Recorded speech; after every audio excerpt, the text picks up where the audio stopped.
Here we go again. No, not again. You've been fooled. How long have we been doing this? Once more unto And again until we're both dead.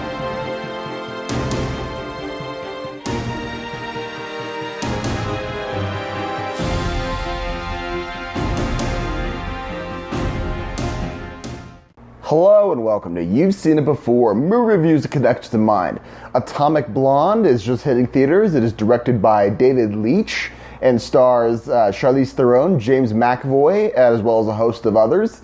And it's the story of Charlize Theron's character Lorraine, who is a British assassin during the Cold War, specifically 1989, and is sent into East Berlin in order to find some intelligence that is about to fall into the wrong hands. But of course, nothing turns out as the way it seems, and we get some badass fighting sequences a la John Wick. Now, this video review will contain spoilers of Atomic Blonde, as well as certain other films as well. There'll be a full list in the description below. And if you've not seen Atomic Blonde yet, or any of the films listed below and want to wait until you have, stop the video at this point and come back later. But with these things in mind though, let's begin. So Atomic Blonde follows the story of Lorraine, played by Charlize Theron. She is a assassin working for MI6 during the height of the Cold War, or rather the twilight years of the Cold War. And this is set during November of 1989, specifically the week before the Berlin Wall was supposed to fall. And during this time, another British agent is killed in East Berlin, and some vital intelligence is stolen off of him.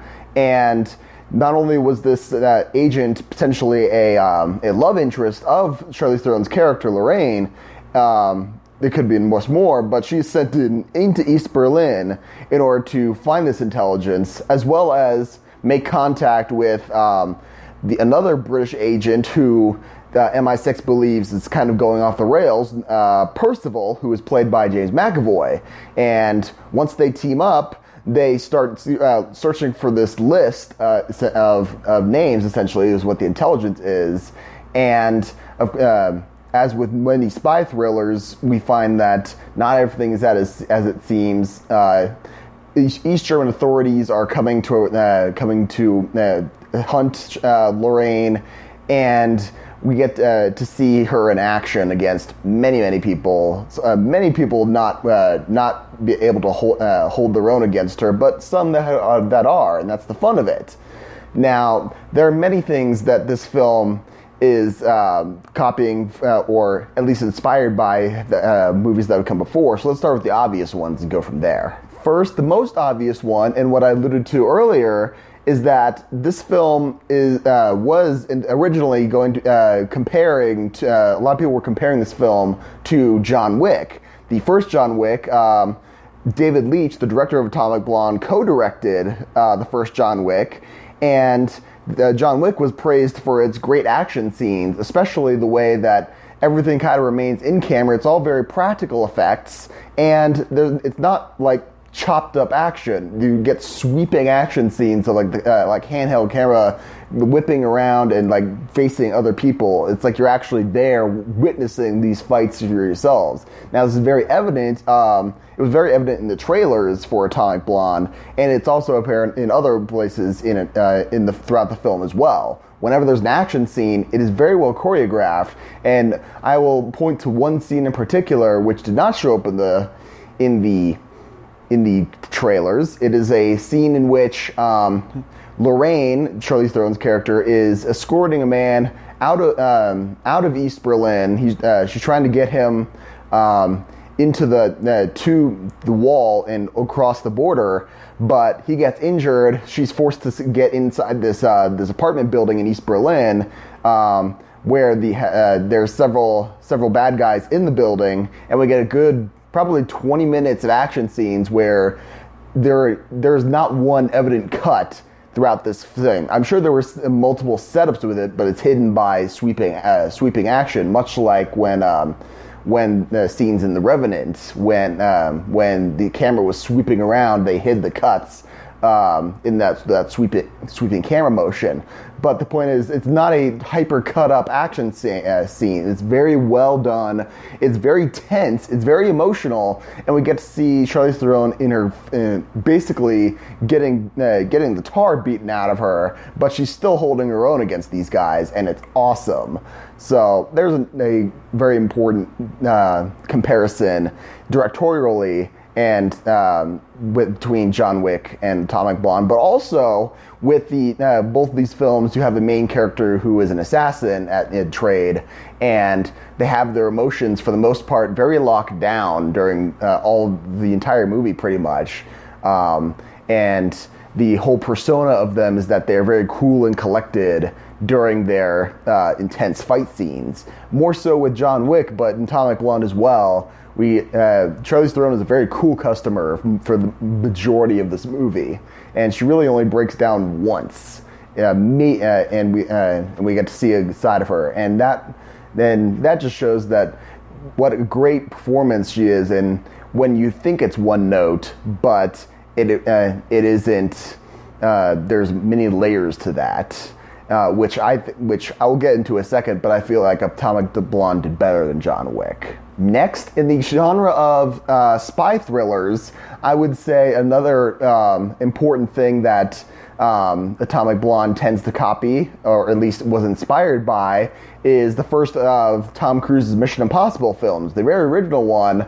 There are a couple of things in this. The main point of which is that both the first Mission Impossible and Atomic Blonde feature a intelligence list of names of agents that are compromised or working as double agents and triple agents, what have you, and everyone's trying to get this information. And these are both list-based, essentially MacGuffins. And for those of you who don't know, a MacGuffin is essentially an object that it gets explained, but not really well explained. All we know is that it's a thing people want. It's important. People are trying to get it, that we don't want to have it, and we're off to the races.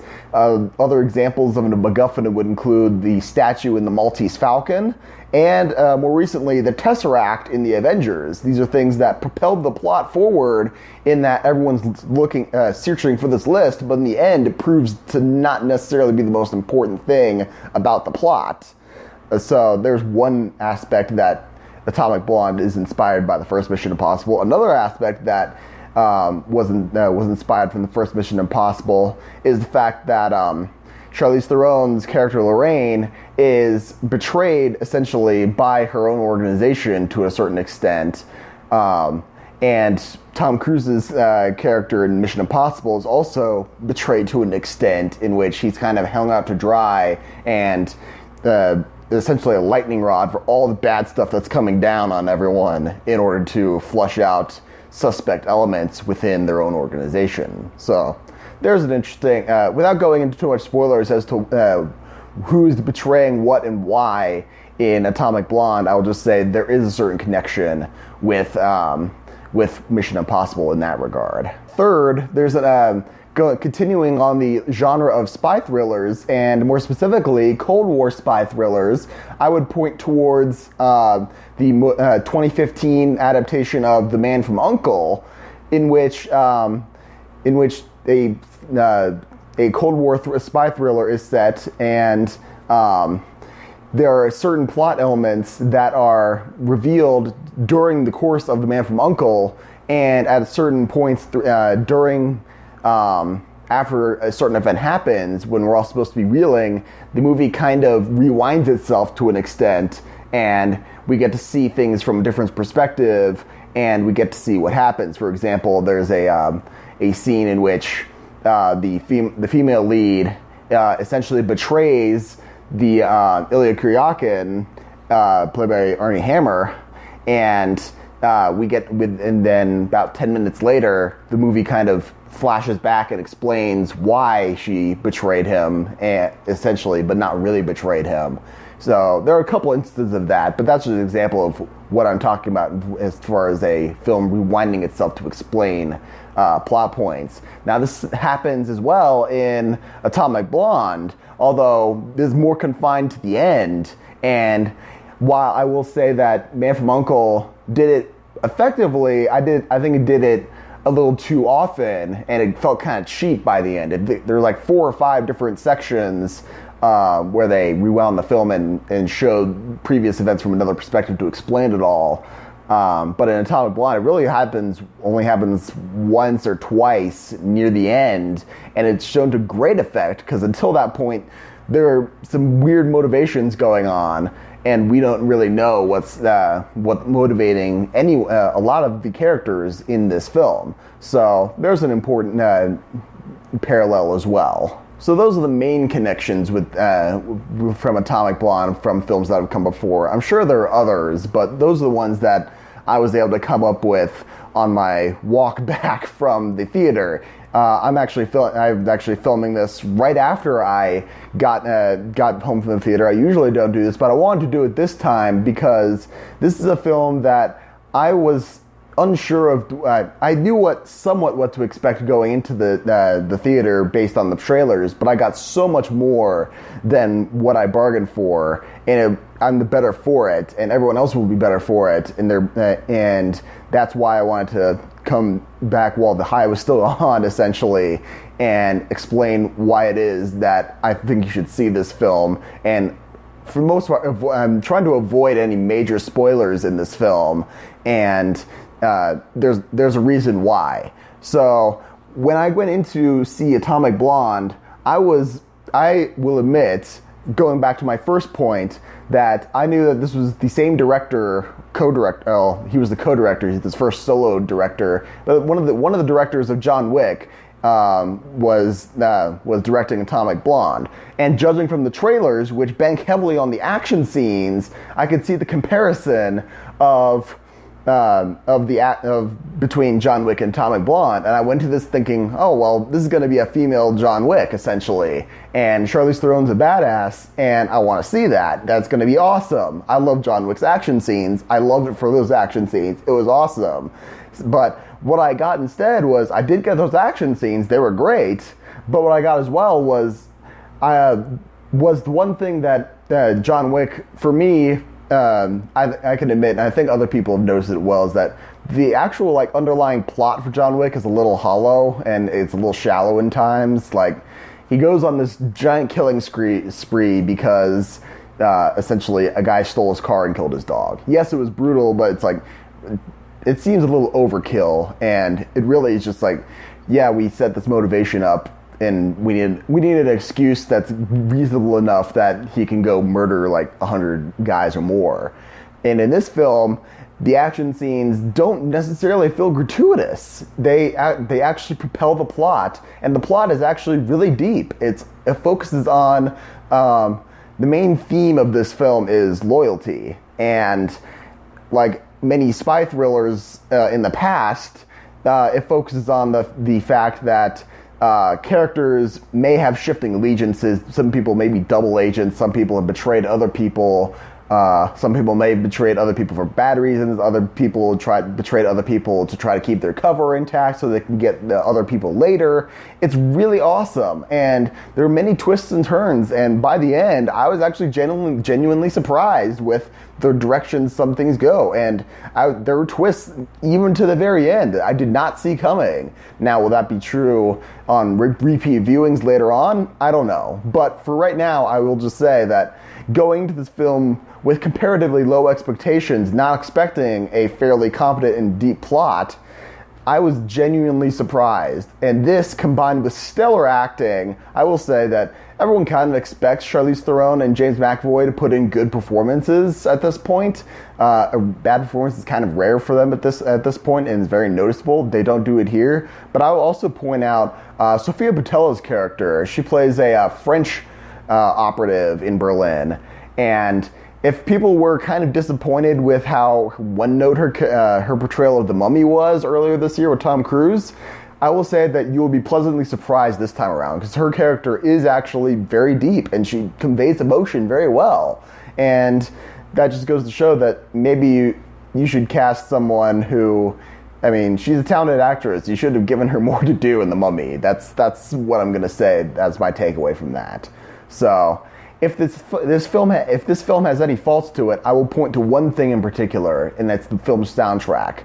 Granted, since it takes place in 1989, there are many 80s songs in here, like actual songs. Under Pressure comes up at the end, which is really awesome.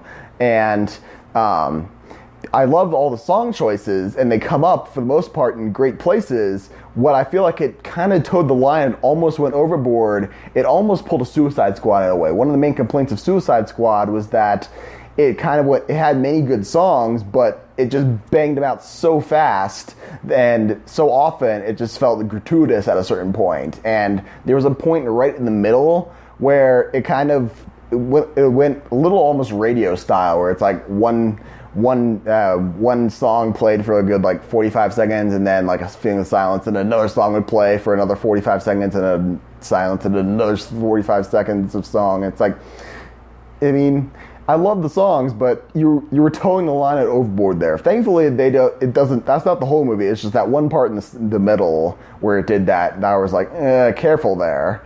But overall, I would say I'm really happy I saw this film.